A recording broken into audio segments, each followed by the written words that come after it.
हमारे संकल्प अशुभ पूरे होते तो हम किसी को जीवित नहीं छोड़ते, सबका सत्यानाश कर। ये व्यवस्था कलयुग में भगवान ने दी है, इसलिए बिल्कुल मत डरिए। माला जपते समय, पाठ करते समय, पूजा करते समय वो बातें ध्यान में आती है जिनकी कभी आपने कल्पना भी नहीं की थी। आपके मन में ऐसी पूजा करने से क्या फ़ायदा है, मन में तो इतनी बुरी बुरी बातें, अरे मन क्यों नहीं लगता, मन क्यों नहीं लगता, ये मन स्थिर क्यों नहीं होता, मन शांत। देखिए ये कोई किसी योगी के वश की बात नहीं है। बाकी की बात छोड़, मन को कहते तू कबड्डी खेलता रहे, आप होठों से बोलिए, होठों से बोलिए, लेकिन होठों से बोलने में थकान बहुत होती है। और जैसे ही होठ बंद करके आप मंत्र जपेंगे तुरंत खर्राटे आते हैं, तुरंत। इतनी बढ़िया नींद आपको कभी नहीं आएगी जितनी पूजा और पाठ, क्योंकि आप आंखों से पाठ करते, होठ बंद करके करते। भगवान सुन ही नहीं रहा है। भगवान जब भीतर जागेगा तभी तो आप जागोगे, वो बोल कर ही। इसलिए चाहे आधी मिनट करो, 1 मिनट करो, बोल कर करो, अच्छी तरह बोल कर करो, कोई दिक्कत नहीं है उसमें, तभी भजन होगा। आपने सोचा कि ऐसे हो जाओगे, बढ़िया कैमरा हो तो ऐसा बढ़िया फोटो आएगा, ये सुविधा है। भगवान को लगा उर अंकुरे गर्भ तरु भारी, बालक है नारद, और बालक की तो रक्षा करनी चाहिए, और बालक को तो खेल खेल में ही समझाना चाहिए। उपदेश अगर देंगे तो ठीक नहीं है। तो भगवान ने खेल किया, तो भगवान ने कहा कि नारद रुको, कहाँ जा रहे हो, कुछ खा पी के जा। बोले नहीं, मुझे बड़ा जरूरी काम है, मुझे जाना है।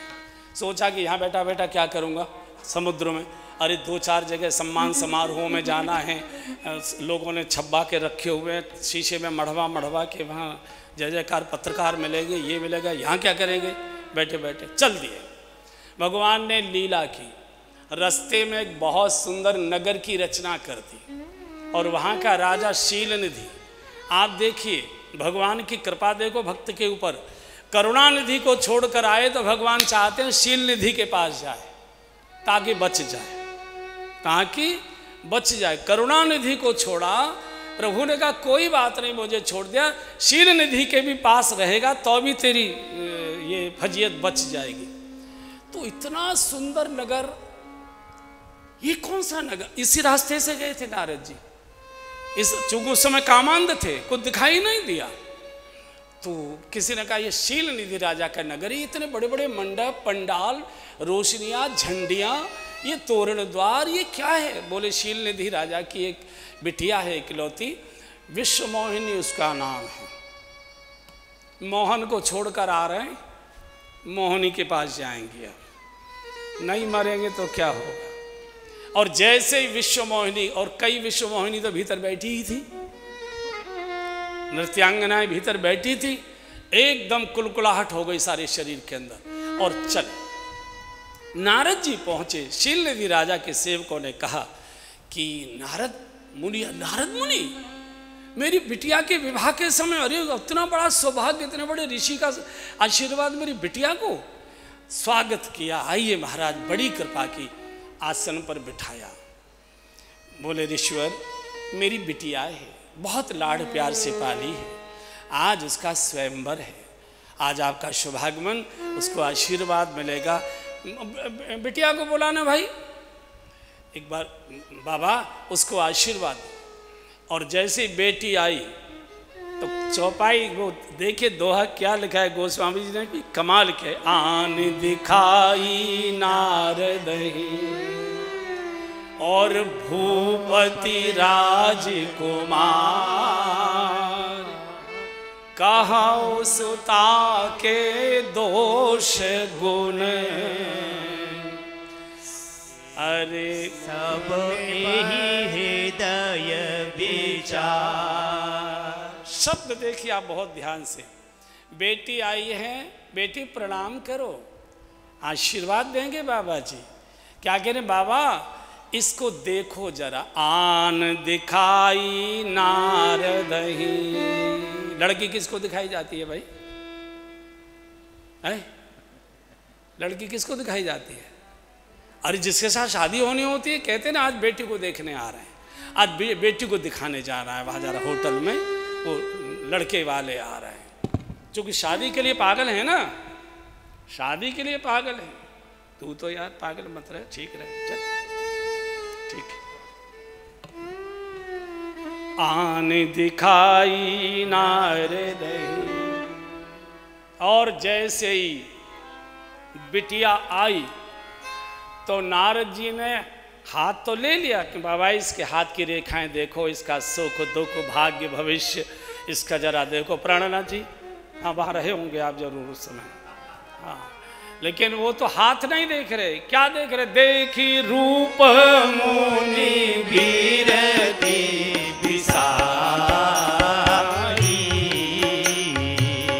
देखी रूप मुनि गिरती बिसारी,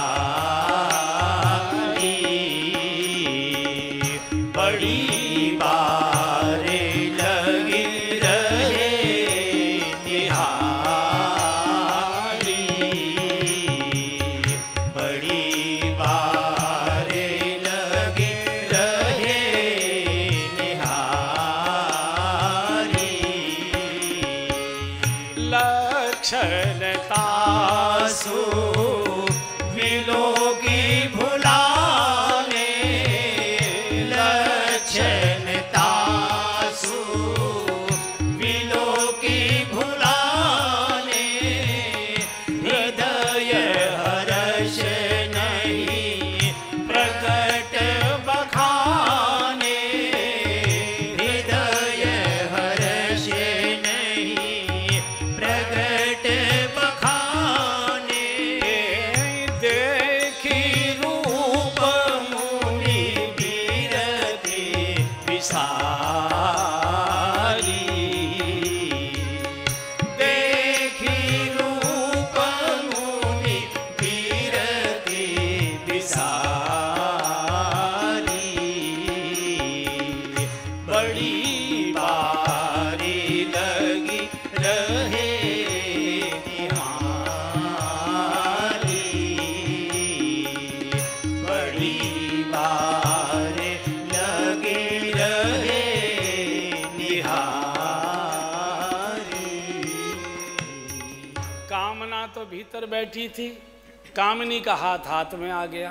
अब क्या दशा हुई होगी आप कल्पना कर सकते हैं? एकदम नारद जी बेहोश जैसे हो गए, बड़ी बार लग रहे, चेहरा देखते रहे। शील ने देखा बाबा जी, गुरुदेव चेहरा नहीं हाथ की रेखाएं देखो, इसको कैसा पति मिलेगा, इसका भाग्य कैसा होगा, बहुत लाड़ प्यार से हमने पा लिए, जरा देखो तो सही। कामना के वशीभूत नारद जी पागल हो गए। काम अंधा कर देता है, काम पागल भी कर देता है। कामुक व्यक्ति पागलों की सी बातें किया करता है। जिस भी कामना के वशीभूत रहेगा पागल, चाहे पद की कामना में, चाहे धन की कामना, पागलों जैसा हो जाता है। अब पागलों जैसी बोलने लगे, उल्टी बातें बोल रहे हैं। जो इसके साथ शादी करेगा वो त्रिलोकी का मालिक हो जाएगा, सारे देवताओं में पूज्य हो जाएगा, वैभव संपन्न हो जाएगा, जगत में उसके मंदिर बनाए जाएंगे, उसकी आरतियां उतारी जाएंगी। कहना क्या चाहते, कहना क्या चाहिए था? जो सब देवताओं में वरिष्ठ होगा उसके साथ इसकी शादी, जो सब प्रकार से गुणों से विभूषित होगा उससे इसकी उल्टी बोल रहे हैं, उल्टे और सोच रहे हैं, और कुछ अपनी ओर से बना के बता दिए। कछुक बनाए भूपसन भाके, कुछ और बता दिए। और भीतर काम बोल गया, काय को देर कर रहे हो, ब्यूटी पार्लर जाओ जल्दी से, दाढ़ी वाड़ी मुड़वाओ। भीतर से कामदेव ने और सुरसुरा दिया। तो सोचे कि इस दाढ़ी वाले खूंसट को तो ये विवाह करेगी नहीं, और विवाह इससे मुझे ही करना है। अब क्या करूं, कहाँ जाऊं इतनी जल्दी? तो चले, तो राजा ने कहा बाबा जी अब रुकिए ना, बेटी का स्वयंवर थोड़ी देर में होने ही वाला है, आशीर्वाद दे के जाना, तब तक कुछ चाय फलाहार आदि। बोले नहीं मुझे अभी बहुत ज़रूरी है। सोचा कि यहाँ समय कमा के क्या करूँ, शादी तो मुझे करनी है, तो तैयार होता। और जैसे ही चले रोने लग गए।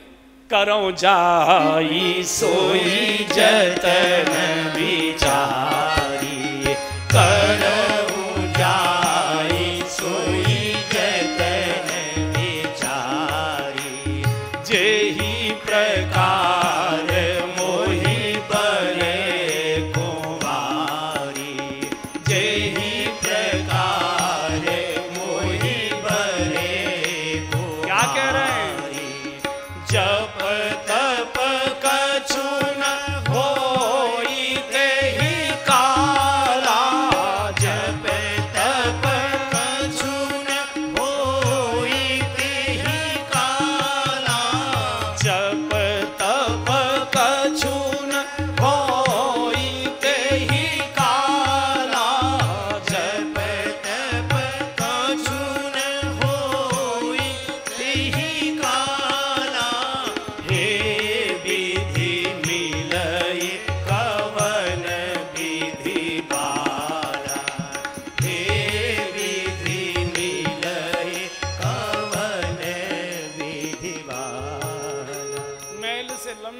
डग धरते आ रहे, सोच रहे हैं कि ये लड़की कैसे मुझे मिले, ये बाला कैसे मुझे, वही करूं जैसे हो वैसे। अब मुझसे भजन पाठ है तो कंठी तोड़ दी, बीना फोड़ दी एकदम, बहुत दिन ढोलिया तुमको निकट। जब तब कछु न होए ते ही काला। अभी मैं बोल रहा था, जब कामना का ज्वार चढ़ता है तो न जप होता है, न तप होता है, न कोई सत्कर्म होता है, न पूजा होती है, न पाठ होता है, आदमी पागल हो जाता है। मदन अंध व्याकुल सब लोका, ये व्याकुल कर देता है। नारद जैसा तपस्वी ऋषि, हर भगवान के श्री चरणों में बैठने वाले, हमेशा वैकुंठ और आदि सभी देवलोकों में जिनकी अबाधित गति है, कभी भी किसी भी समय बिना फोन के, बिना घंटी के जा सकते हैं। बेडरूम तक में जिनका प्रवेश है, आखिर भगवान विष्णु के तो बेडरूम में जाकर बैठते हैं, आज तो बिल्कुल बराबर ही बैठ कर आए हैं। वो भी व्यक्ति कामना के वशीभूत, मन में काम है। अगर मन में काम है, इंद्रियों का काम ज़्यादा पीड़ित नहीं करता, इंद्रियों का काम संयम से शांत हो जाता है, लेकिन मन में अगर काम है तो उल्टा कर देता है। नारद जैसे को मुर्गा बना रहा है, बाकी की बात छोड़ दे। जब तब कचुन हो ते का, हे विद ये लड़की कैसे, मेरी शादी कैसे हो। अब सोचा कि इस बाबा के वेश को तो, दाढ़ी को और जुए पड़े जन कब से इन जटाओं में, इनको तो वो बरेगी नहीं, कैसे करूं। सुंदर को बरेगी, और सुंदर किस कौन है? भगवान। भगवान तो परम सुंदर है, अति सुंदर सुचि सुखद सुशीला। तो सोचा मैंने भगवान से कभी मांगा नहीं, और भगवान मेरे खासम खास हैं, मेरी बात को टालेंगे नहीं। और हरि सन मांगहु सुंदरताई, हरि सन मांगहु सुंदरताई, होई जात कहरु अति भाई, होई जात कहरु अति भाई, मोरे हित हरि सम नहीं कोऊ, मोरे हित हरि सम नहीं कोऊ, तेहि अवसर सहाय सोई हो, तेहि अवसर सहाय सोई हो। नारद जी सोचा कि भगवान से रूप मांगू। अब सोचा बैकुंठ जाऊंगा, लौटूंगा तब तो ये बारात विदा होके भी चली जाएगी, झंझट ये क्या। तो इतने घबरा के वहीं खड़े खड़े रोने लगे। भगवान तो परम कौतुक की कृपा निदाना। और जैसे ही नारद जी रोए, भगवान प्रकट हो गए। नारद क्यों रोते हो? अरे प्रभु आपने बहुत देर कर ली, क्या चाहिए? ज्ञान दूं, भक्ति दूं, वैराग्य दूं। नारद जी ने कहा तीनों को चूल्हे में दे दो, तीनों को भट्टी में दे दो।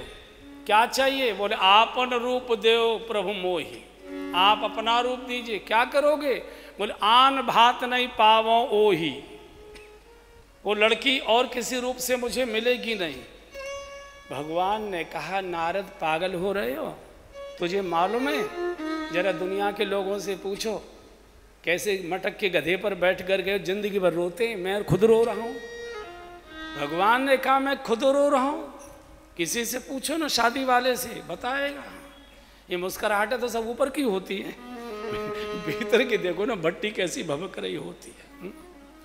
मुझे लगता है, हो सकता है मैं बिल्कुल गलत हूँ, 100% गलत हो सकता हूँ, लेकिन हर पति यहाँ जो बैठे उनको छोड़कर कम से कम दिन में 24 बार तो पत्नी की हत्या कर ही देता है। यहाँ नहीं, यहाँ तो बहुत प्रेम से देखो कैसे बिल्कुल साथ साथ बैठे कथा सुनना है, कितना आनंद है एकदम। बहुत मुश्किल होता है। मैंने गुस्सा हो रही है, मैंने यहाँ को तो बाहर निकाल दिया है, यहाँ तो सब बहुत अच्छा है। तो बाबा मैं ही रो रहा हूँ, कितना रोया तो तुझे मालूम है दंडकारण्य में मेरी क्या स्थिति हो गई थी सीता जी की विरह में। क्यों पागल हो? नहीं अब जवानी तो कट गई, अब बुढ़ापे में कौन उठाएगा बिठाएगा, नहीं कौन पूछेगा हमको, और तो कोई हमारा नहीं। तो इन्होंने सुंदर रूप मांगा, भगवान ने बंदर रूप दे दिया। भगवान भक्त की रक्षा करता है किसी भी प्रकार से, किसी भी प्रकार से भक्त का पतन नहीं होते देख